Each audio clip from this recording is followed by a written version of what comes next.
Assalamualaikum warahmatullahi wabarakatuh. Alhamdulillahillazi an'amana bi ni'matil iman wal islam. Asyhadu an la ilaha illallah wahdahu la syarikalah wa asyhadu anna Muhammadan abduhu wa rasuluh la nabiyya ba'dah. Allahumma shalli ala Muhammad wa ala alihi wa ashabihi ajmain amma ba'd. Qala Allah ta'ala fi kitabillah. A'udzubillahi minasyaitonir rajim. Bismillahirrahmanirrahim. Qala fa bi'izzatika la uqliyannahum ajmain illa ibadaka minhumul mukhlisin. Iblis menjawab, demi kekuasaan engkau, aku akan menyesatkan manusia semuanya, kecuali hamba-hambamu yang ikhlas di antara mereka. Wa qala aidan tuhibbunal mala hubban jamma, dan kalian cintai sekalian harta dengan kecintaan yang luar biasa. Kaum muslimin, ceramah kita hari ini melanjutkan tentang ikhlas, yaitu bagaimana cara untuk ikhlas dalam beramal ibadah. Ada 3 syarat agar amal ibadah kita diterima oleh Allah Subhanahu wa taala. Pertama, lillah, yaitu adanya niat dengan tulus ikhlas karena Allah. Yang kedua, billah, yaitu cara pelaksanaannya harus sama seperti yang telah diperintahkan oleh Allah dan dicontohkan oleh Rasulnya Muhammad Rasulullah.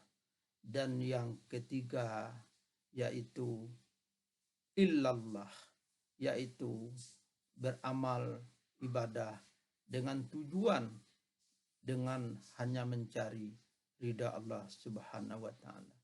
Karena setiap amal ibadah yang kita lakukan tergantung dengan niat yang kita niatkan. Karena itulah Nabi bersabda, innama a'malu binniyat wa likulli imrin ma nawa. Setiap amalan tergantung pada niatnya. Hadis riwayat Bukhari Muslim. Mari kita usahakan dalam mengerjakan amal ibadah tidak ada unsur lain kecuali keikhlasan. Jangan sampai semata-mata amal ibadah kita didasarkan pada harapan tertentu dan pujian dari manusia lain. Melihat karakter dasarnya manusia, memang susah untuk terhindar dari keinginan tidak dipuji oleh orang lain. Ali bin Abi Thalib mengatakan, karakter manusia itu ada 4. Pertama, mereka yang malas ketika sendirian, rajin ketika berada di hadapan orang banyak, sangat beramal bila disanjung, dan kurang semangat beramal bila dihina. Kaum muslimin, kenapa manusia itu sulit untuk ikhlas? Yang pertama, karena manusia itu tidak sadar bahwa dia selalu digerogoti oleh setan untuk tidak ikhlas dalam beribadah. Karena memang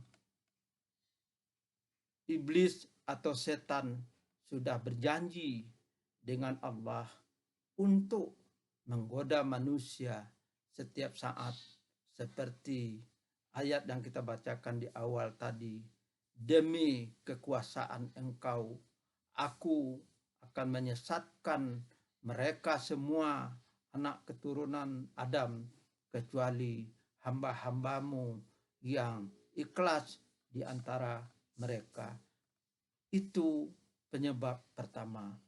Yang kedua, karena kita tidak sadar betapa ruginya dan sia-sianya kita beramal ibadah dengan tidak ikhlas, yaitu akhirnya kita masuk neraka seperti 3 kelompok yang sudah kita jelaskan terdahulu. Na'udzubillah min zalik.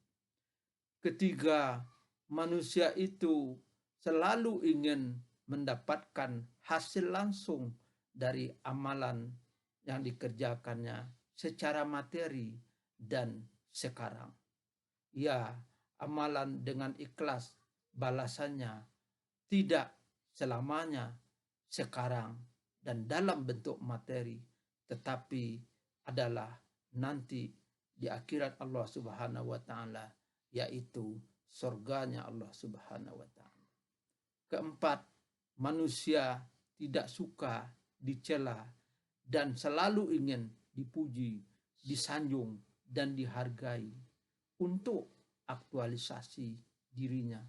Bahkan agar manusia untuk menunjukkan aktualisasi dirinya tidak segan-segan mereka membuat pencitraan dengan mengeluarkan dana, tenaga yang cukup banyak.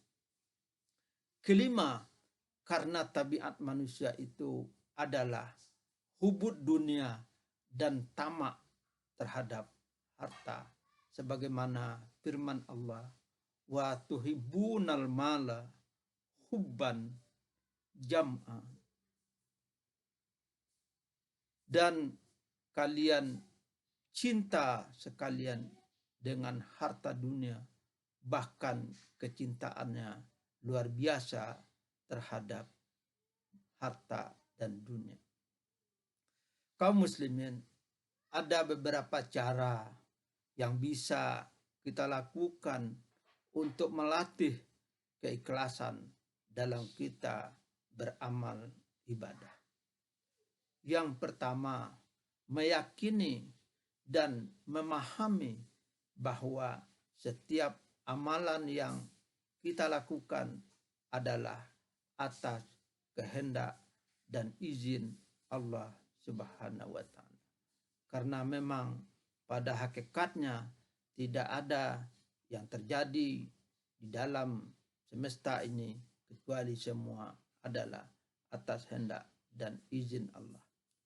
Kedua, mengawali dan menanamkan dalam hati kita bahwa setiap perbuatan yang kita lakukan semata-mata untuk mencapai ridha ilahi dan tidak peduli dengan tanggapan dan pujian atau cacian dari orang lain. Ketiga, memperbanyak doa kepada Allah agar kita diberi keikhlasan. Kita selalu setiap habis melakukan suatu pekerjaan bermohon kepada Allah.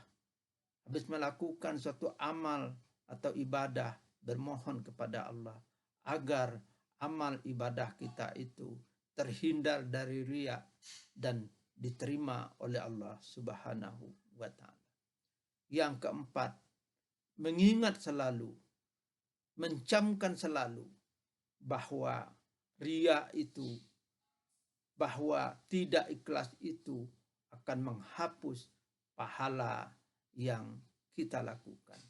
Bahkan riya itu akan mengantarkan kita ke neraka Allah Subhanahu wa taala.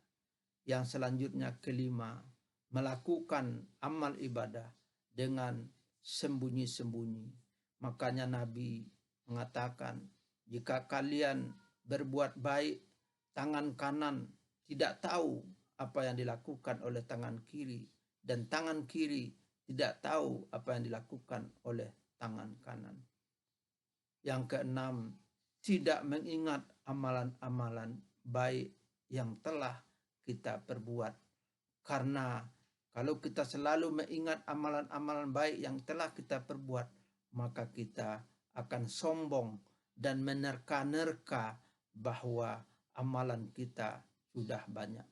Karena itu Imam Abu Hasan Al-Asy'ari mengajarkan kepada kita agar kita selalu dalam beribadah itu untuk tidak mengingat-ingat, tapi juga tidak untuk melupakan. Abu Hasan Al-Asy'ari mengajarkan kepada kita ada raja wa khauf dalam beramal ibadah. Raja, kita optimis, berharap semua amal ibadah yang kita lakukan diterima oleh Allah Subhanahu wa taala. Tetapi kita juga harus khauf, khawatir, ragu kalau semua amal ibadah yang kita lakukan tidak satu pun diterima oleh Allah Subhanahu wa taala. Karena itu dengan raja kita optimis, dengan khauf kita berhati-hati dan menyempurnakan setiap amal ibadah kita. Yang ketujuh, selalu bersyukur kepada Allah atas segala sesuatu yang telah diberikan kepada kita. Karena syukur itu hakikatnya adalah untuk menambah kembali nikmat dan karunia Allah yang diberikan kepada kita. La in zakartum la azinadakum wa la in kafartum inna azabi lasadid. Kedelapan, selalu menghadirkan kebesaran dan keagungan Allah dalam setiap perbuatan kita. Yang ke-10, tidak takjub dengan diri sendiri dan silau kepada kehebatan dan keberhasilan orang lain. Terakhir 10, bergaul dengan orang-orang yang ikhlas. Itulah 10 cara bagaimana kita melatih diri kita, bagaimana kita mencoba menancapkan terus dalam diri kita untuk bisa ikhlas, agar setiap langkah yang kita lakukan, setiap napas yang kita hembuskan, setiap pekerjaan yang kita perbuat agar bernilai ibadah di sisi Allah Subhanahu wa ta'ala. Demikian kaum muslimin, semoga kita dapat menjadi insan-insan yang mukhlis agar kita beruntung dan sukses di dunia dan sukses nanti juga di akhirat, sebagaimana doa kita, Rabbana atina fid dunya hasanah wa fil akhirati hasanah wa qina azabannar. Wabillahi taufik wal hidayah. Wassalamualaikum warahmatullahi wabarakatuh.